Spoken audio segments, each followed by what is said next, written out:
दोस्तों स्वागत है एक बार फिर से आपका इंग्लिश 50। हमने कुछ रूल्स पढ़ लिए थे पिछली 2 क्लासों में 5-5 करके हमने 10 रूल पढ़े थे।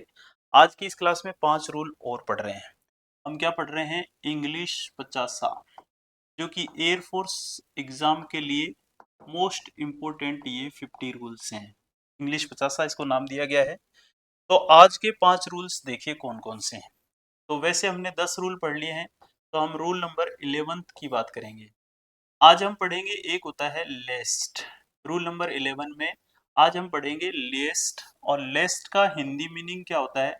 लेस्ट का हिंदी मीनिंग होता है कहीं ऐसा ना हो कि। कहीं ऐसा ना हो कि। ठीक है, ये इस वीडियो का पार्ट 3 है। इससे पहले पार्ट 1 और पार्ट 2 हो चुके हैं। हर वीडियो में हम 5 रूल पे डिस्कशन करते हैं। तो पहले 2 वीडियो हो चुके हैं इंग्लिश 50 से। और इंग्लिश 50 में टॉप मोस्ट इंग्लिश ग्रामर के 50 रूल्स के ऊपर डिस्कशन करेंगे हम, जो आगामी एयरफोर्स परीक्षा के लिए उपयोगी है। हालांकि आगामी 30-31 तारीख से जो एयरफोर्स एग्जाम है उसके लिए उपयोगी है, लेकिन ये सभी परीक्षाओं में काम आते हैं। चाहे आप एसएससी, बैंक या एलडीसी कोई भी परीक्षा देते हैं, सब में ये उपयोगी रहेंगे। तो आज के 5 रूल में सबसे पहला रूल है रूल नंबर 11, लेस्ट कहीं ऐसा ना हो कि। दोस्तों ये एक नेगेटिव वर्ड होता है। कैसा वर्ड होता है? ये एक नेगेटिव वर्ड होता है। Negative word. ये नेगेटिव वर्ड होता है इसलिए इसके बाद इसके बाद इसके बाद नो नेगेटिव वर्ड है। कोई नेगेटिव वर्ड इसके बाद नहीं होना चाहिए, क्योंकि ये खुद ही नेगेटिव वर्ड है। और एक तीसरी बात ये कि इसके बाद आपको शुड का यूज करना चाहिए। मॉडल की बात करें तो शुड। तो आप 3 बातें याद रखो। लिस्ट का अर्थ होता है कहीं ऐसा ना हो कि। एक नेगेटिव वर्ड होता है, इसके बाद शुड का यूज होता है। तो इसके ऊपर एग्जांपल देखो। जैसे अपने पास क्वेश्चन है कि वर्क हार्ड, कड़ी मेहनत करो। Work hard लेस्ट लेस्ट you should not लेस्ट you should not fail in this exam. Fail in this exam. You should not fail in this exam. अब ये है नो एरर। अब ये सेंटेंस का रहा हमारा ए पार्ट, ये सेंटेंस का रहा हमारा बी पार्ट, और ये रहा हमारा सेंटेंस का सी पार्ट और ये डी पार्ट। ठीक है, ये कौन सा पार्ट रहा हमारा? डी पार्ट की work hard list you should not fail in this exam. Okay, तो इस सेंटेंस में देखो क्या आ रहा है? लिस्ट। और लिस्ट के संबंध में 3 बातें पता होनी चाहिए। एक तो इसका हिंदी मीनिंग होता है कहीं ऐसा ना हो कि नेगेटिव वर्ड है, इसके बाद नेगेटिव वर्ड नहीं आएगा, और इसके बाद मॉडल शुड का यूज किया जाएगा। शुड का यूज किया जाएगा यहाँ पर।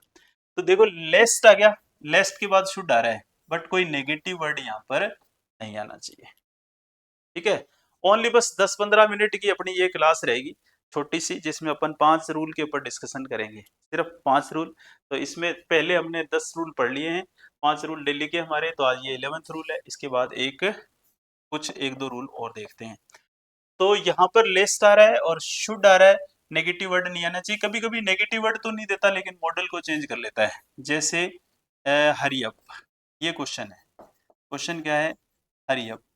Hurry up list you will miss your train. Miss your train और नो एरर।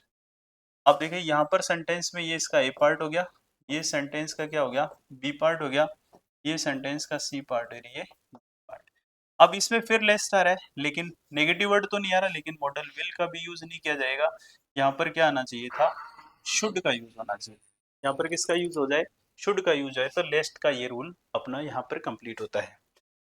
उसके बाद देखिए नेक्स्ट रूल जो है रूल नंबर 12। रूल नंबर 12 है आज का। और रूल नंबर 12 में अपन को याद रखना है, एक होता है सो दैट। एक क्या होता है? So that. एक होता है in order that. So that और इन ऑर्डर दैट, इनका हिंदी मीनिंग क्या होता है? इनका हिंदी मीनिंग होता है ताकि। और इससे पहले अगर आपके पास वर्ब की फर्स्ट फॉर्म या वर्ब की फर्स्ट फॉर्म एससीएस है, तो आप इसके बाद किसका यूज करोगे? आप इसके बाद मे का यूज करोगे। और अगर इससे पहले आपके पास सेकंड फॉर्म है तो फिर आप यहाँ पर किसका यूज करोगे, माइट का यूज करोगे। बस ये दो बातें याद रखो, ये दो मॉडल आने चाहिए, मे और माइट। और ये आप वर्ब याद रख लो, इससे पहले वर्ब की फर्स्ट फॉर्म है या सेकंड फॉर्म, उसके ऊपर डिपेंड करेगा कि मे आएगा कि माइट आएगा। जैसे अपना क्वेश्चन है ये, अपना क्वेश्चन ये है कि he came here, he came here, he came here so that he can join us, he can join us, ये है। तो इसमें देखो सेंटेंस का ये ए पार्ट है, ये सेंटेंस का बी पार्ट है, ये सेंटेंस का सी पार्ट है, और ये he came here so that he can join us। जैसे दूसरा क्वेश्चन है, दूसरा क्वेश्चन है कि you teach them, you teach them so that या in order that कुछ भी बोलो, so that you could help them, you could help them, इस तरह से। अब देखिए यहाँ पर नो एरर, ये सेंटेंस का है ए पार्ट, ये सेंटेंस का है बी पार्ट, ये सेंटेंस का है सी पार्ट, और ये सेंटेंस का है डी पार्ट। अब इस सेंटेंस में क्या एरर हुआ यहाँ पर देख लेते हैं। यहाँ पर सो दैट है, सो दैट से पहले क्या है, वर्ब की सेकंड फॉर्म है, तो सो दैट के बाद क्या आना चाहिए था, यहाँ पर माइट आना चाहिए था, क्योंकि सो दैट से पहले जब सेकंड फॉर्म होती है ना तो सो दैट के बाद क्या आता है, माइट। अब इस सेंटेंस में सो दैट से पहले क्या है, वर्ब की फर्स्ट फॉर्म, तो सो दैट के बाद क्या आना चाहिए, मे। यहाँ पर हमने क्या लिखा, कुड, ये यहाँ पर क्या होना चाहिए था, मे। इस तरह से ये कंसेप्ट है सो दैट का। उसके बाद चलिए next, rule number 13। Rule number 13 है, इसमें आपको दो चीजें याद रखनी है। एक तो होता है दैट ऑफ, और एक होता है दोज ऑफ। दैट ऑफ और दोज ऑफ में क्या फर्क होता है, दैट ऑफ जो होता है दो सिंगुलर की तुलना के लिए आता है। अगर आपको दो सिंगुलर का कंपैरिजन करना है, दो सिंगुलर की तुलना, दो सिंगुलर की तुलना करनी है तो दैट ऑफ से कीजिए। अगर आपको दो प्लूरल की तुलना करनी है, दो प्लूरल की तुलना, अगर आपको दो प्लूरल की तुलना करनी है तो आप दोज ऑफ से कीजिए, और बहुत इजी है ये भी। जैसे देखिए इस तरह से क्वेश्चन है कि the climate of India, the climate of India is better, the climate of India is better than those of Japan, those of Japan, ऐसे लिख रहे हैं अपन। तो यहाँ पर ये सेंटेंस का ए पार्ट है, ये सेंटेंस का बी पार्ट है, और ये सेंटेंस का सी पार्ट है, और ये डी। अब देखो हम तुलना किसकी कर रहे हैं, क्लाइमेट की, तो क्या क्लाइमेट को गिन सकते हैं, नहीं गिन सकते ना। तो इसका मतलब ये सिंगुलर है, और सिंगुलर की तुलना करनी है तो फिर हम दोज ऑफ से नहीं कर सकते, सिंगुलर की तुलना किससे होगी, दैट ऑफ से होगी। तो यहाँ पर ये मिस्टेक है। ऐसे ही दूसरा क्वेश्चन है कि students of the students of AB Academy, the students of AB Academy are wiser, wiser than that of CD Academy, CD Academy। अब ये कह रहा है कि AB Academy के स्टूडेंट जो है ना वो CD Academy से ज्यादा बुद्धिमान है। तो ये सेंटेंस का ए पार्ट है, ये सेंटेंस का बी पार्ट है, ये सेंटेंस का सी पार्ट है, और ये सेंटेंस का डी पार्ट है। अब हम किसकी तुलना कर रहे हैं, स्टूडेंट्स की। तो स्टूडेंट्स प्लूरल हो गए ना, प्लूरल की तुलना कर रहे हो तो फिर अपन को किसका यूज करना चाहिए, फिर अपन को यूज करना चाहिए दोज ऑफ का। तो यहाँ पर गलती कहाँ है, सी पार्ट में। तो ये है अपना 13 रूल। आइए 14 रूल पर चलते हैं।